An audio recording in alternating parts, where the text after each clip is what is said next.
وزارت کاری نوخوی هریما کردستان راگهاند کو ایرو 13 آدار دمجمر یک پشتی نیوی شویم 12 موشکین دور آویش ام بالیستیک جسینورین در و عراقیم جالی روجهلات و آراسته آواهی بالیوزخانه امریکایی لحولیم و ناوچه این سیویل هاتنه کرن و لنزیک ناوند کانال کردستان 24 و در دور و کتنه خواریم. او د انجام وان ایریشان د زیانه کمزن گهشتی آواهی آمیر و کلوپلین کردستان 24.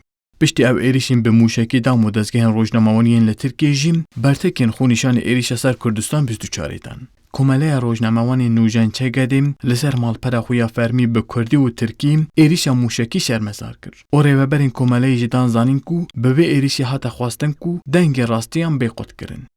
Doğruları öğrenme hakkının ne yazık ki engellenmesiyle karşı karşıyayız. Têxwastin ku dengê rastiyan bê birîn. Di salên dawî de di asta Kurda bi êrişên li ser medya û çapemeniyê têxwastin ku agahiyên rast neyên belavkirin û gel ji rastiyan bêpar bimîne. Êrişa li ser Kurdistan 24 jî hatiye kirin mînaka herî dawiye. Kurdistan 24 di asta cîhanî de birêxistin bûyîna xwe ji bo ku rastiya bigîne berçavên gel û cîhanî mînakeke cidî û serkeftiya çapemeniyê ye. Êrişa ku Kurdistan 24 hatiye kirin jî ji ku û ji kê derê hatbe bila hatbe tundî şermezar dikim û careka din jî dibêjim همو هفکارین خوین کردستان 24 را در باسیبه. لگلوی که دیسک باسنیشا کنفدراسیون سندیکا کارمندین شورشگری جیم لسر مالپره خو ایریش لسر کردستان 24 شرمزار کر و ریوبرین و راگهاندن کو او ایریشین سر کردستان 24 به تو آوای نای قبول کرین.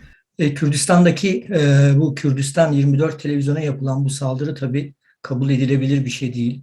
Ev êrişa li ser Kurdistanê û li dijî televizyona Kurdistan 24 hatiye kirin, bi tu awayî nayê qebûl kirin û nayê efû kirin. Hêza pênûs, kamera û mikrîfona we ji çek û bombayên wan bihêztir e. Hûn bi mikrîfona xwe digihîjin hemû cîhanê û rastiyan raber dikin.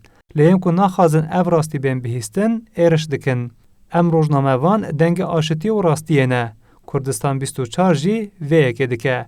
Ji ber vê çendê em bi tundî vê êrişê şermezar dikin û bangê hemû welatên cîhanê dikin ku li hemberî van êrişan çi pêwîst be bikin.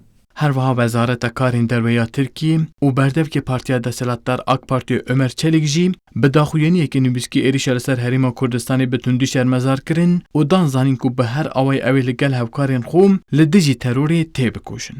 Vural êrişmiş. Kurdistan 24 Ankara.